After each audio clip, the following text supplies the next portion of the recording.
আসসালামু আলাইকুম ওয়া রাহমাতুল্লাহি ওয়া বারাকাতুহু।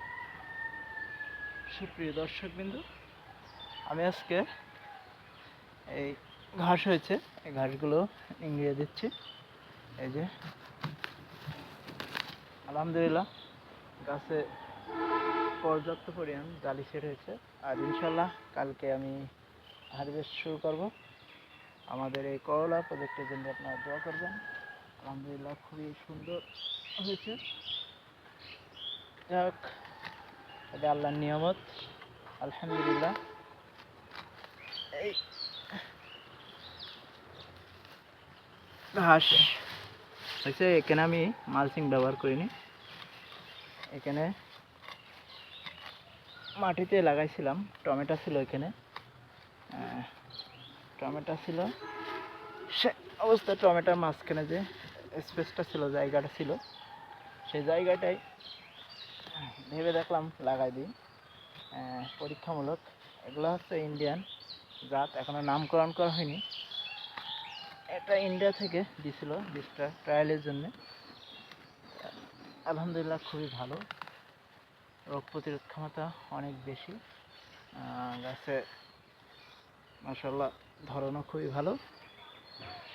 আগামীতে ইনশাল্লাহ এই বীজটা আমরা সারা বাংলাদেশে সাপ্লাই দেবো আশা করি, কারণ এই বীজটা অনেক রোগ প্রতিরোধ ক্ষমতা বেশি। কারণ এখন যে আবহাওয়া, এই আবহাওয়া মালচিংভাবে চাষ করা খুবই কষ্টদায়ক ফসল হওয়া। আলহামদুলিল্লাহ সেই জায়গায় আমার খুব সুন্দর ফসল হয়েছে, তবে আল্লাহর নিয়ামত। আর আপনারাও যে টমেটোর বেড যদি থাকে তাহলে আপনারা করলা লাগাই দিতে পারেন। আর যদি শসার বেড থাকে, শসা লাগাইছিলেন, শসা শেষ হয়ে গেছে, সেই জমিতেও আপনারা করলা লাগা দিতে পারেন। ইনশাআল্লাহ লাগালে আশা করা যায় সামনে ভালো একটা বাজার পাওয়া যাবে। এখনও আলহামদুলিল্লাহ মোটামুটি ভালো দাম আছে। এভারেজে যদি আপনার 30 টাকা করে বা 40 টাকা করে কেজি পাওয়া যায় ইনশাআল্লাহ, তাতেও এই করলা থেকে লাভবান হওয়া সম্ভব।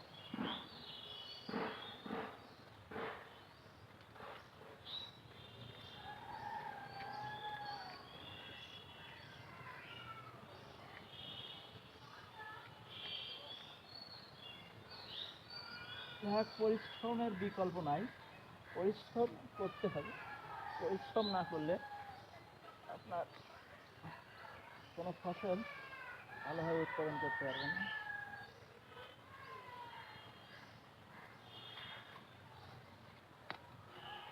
আর জমি সবসময় পরিষ্কার সাফসফাই রাখার চেষ্টা করতে হবে, নাহলে পোকামাকড়ের আক্রমণ বেশি হবে।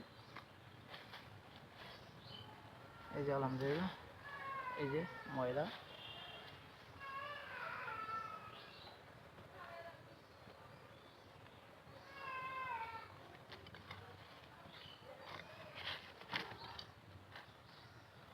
আর এখন জন পাওয়া খুব কষ্টকর হয়ে যাচ্ছে, কারণ এখন ধান কাটার সিজন, আর আবহাওয়াও এখন আমারই ভালো না।